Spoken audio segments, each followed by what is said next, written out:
For most of us, we buy gold and silver largely to avoid risk. But if you have been paying attention and been buying gold and silver long enough, you know that there is indeed risk with buying gold and silver. But I'm going to be talking about one aspect and a particular strategy that not many people are talking about. Let's explore.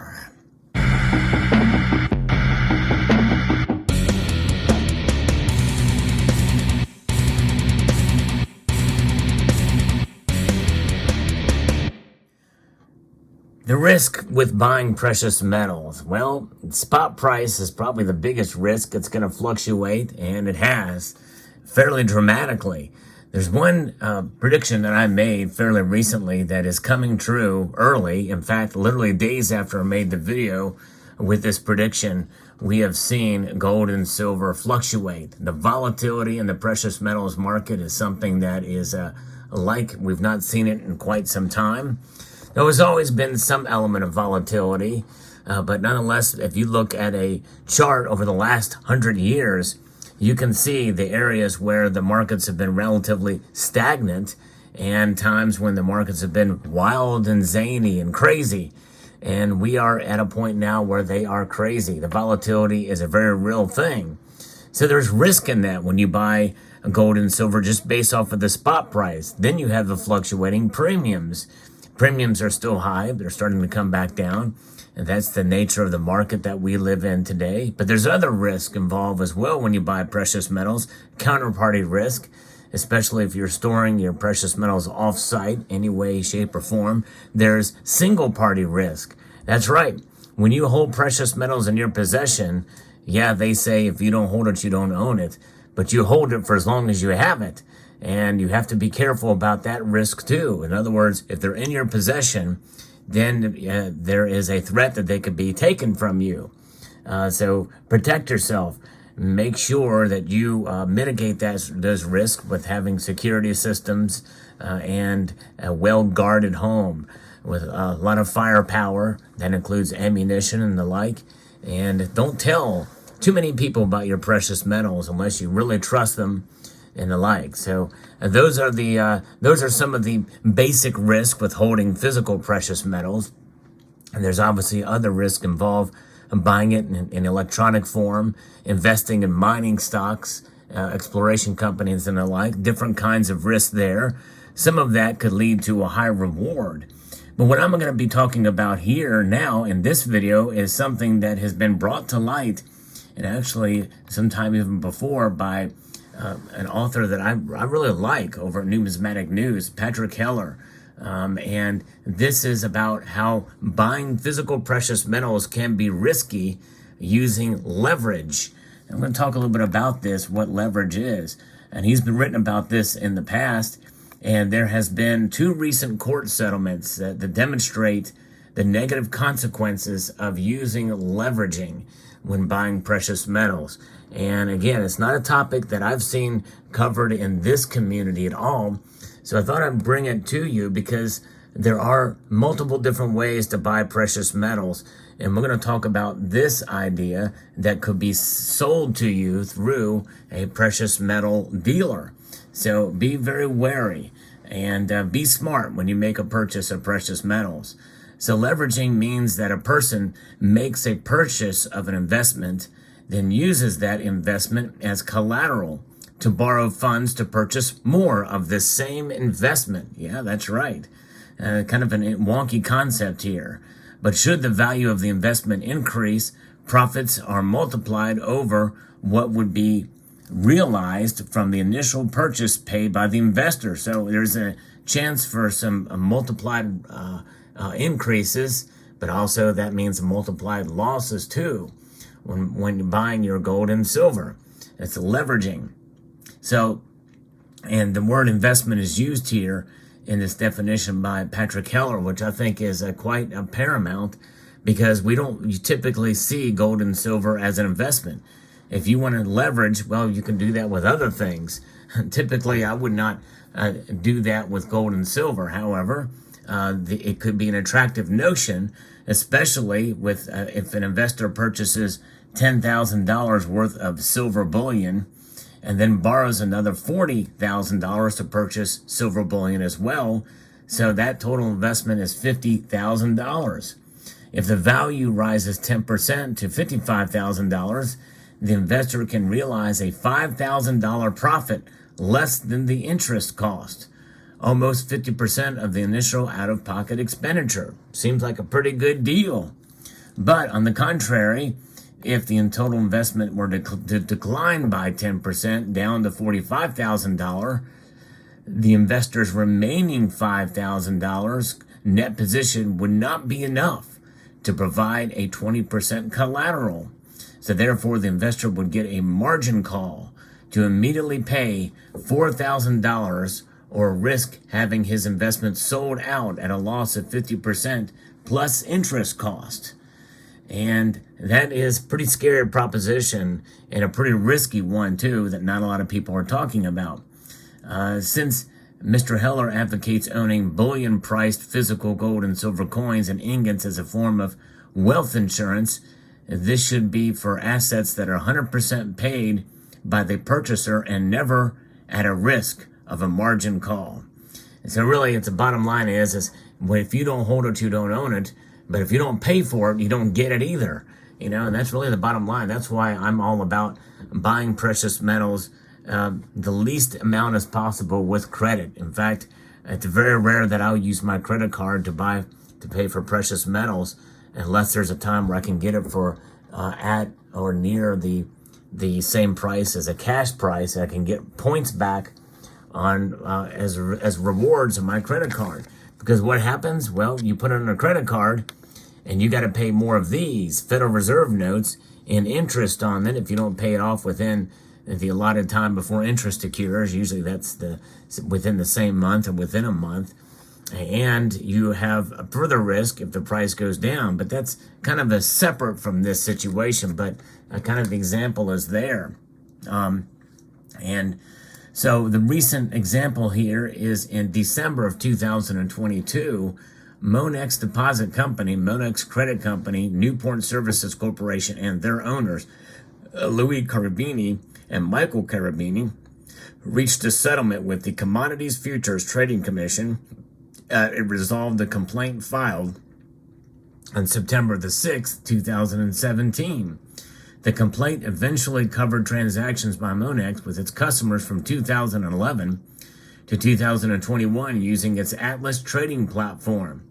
Thousands of leveraged contracts were executed with retail customers, all of which were required to be executed on a regulated exchange. But guess what? They were not. They were not done on a regulated exchange. And therefore, they were left holding the bag. The court found that Monex sales staff were paid increased commissions and bonuses if they were able to persuade customers to make leveraged purchases. The court also found that a majority of customers with leveraged transactions lost money. The majority of them did.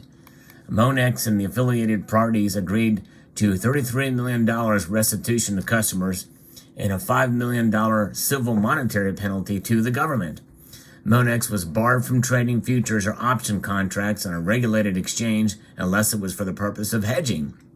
Further, defendants were banned from registering in any capacity with the CFTC for 10 years and permanently prohibited from engaging in off-exchange leveraged retail commodity transactions or fraud.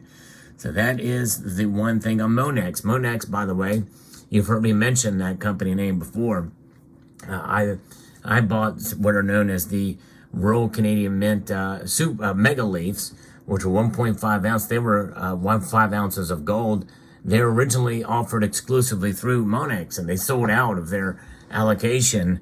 There was 2 years that they were minted from 2017 that year, and then also 2019. They skipped 2018, and no more of them have been created since then, but they're beautiful coins, and you were limited to 4 when you bought them per customer from Monex. Now, I don't know if they obviously don't sell them anymore, and I actually called them, and somebody was very kind there to give me some information. I assume that's a separate office than what they had done there, but obviously at some point in time, they were encouraging their sales staff would get bonuses for everybody who'd signed up for it.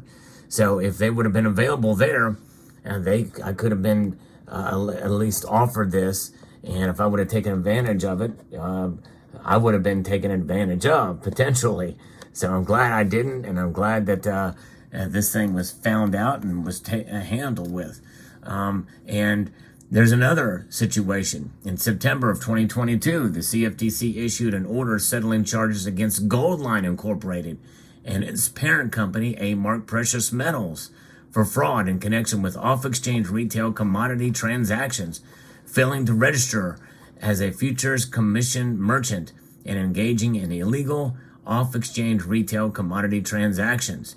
These companies were ordered to pay $627,810 in restitution and a civil monetary penalty of $450,000. Beyond that, the companies were ordered to cease and desist from further violations of the Commodities Exchange Act and CFTC regulations.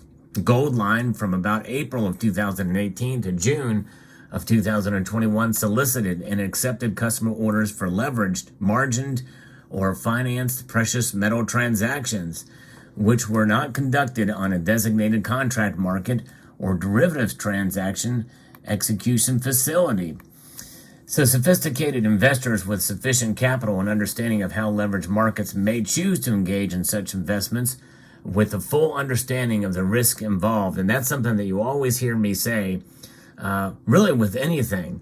Make sure to do your own due diligence and research before putting your money towards any kind of investment or even a hedge. Even something like just buying physical gold and silver. Understand what the premiums are. Understand spot price. Understand how it moves up and down. There's risk involved in anything in life. And you should not go into anything blind. Always research and do your own homework on when buying these things or getting into any sort of strategy with regards to precious metals. And that includes leveraging. And so these kind of things, this leveraging is not intended for novices. And they should not be used for acquiring a wealth insurance option of bullion-priced physical gold and silver.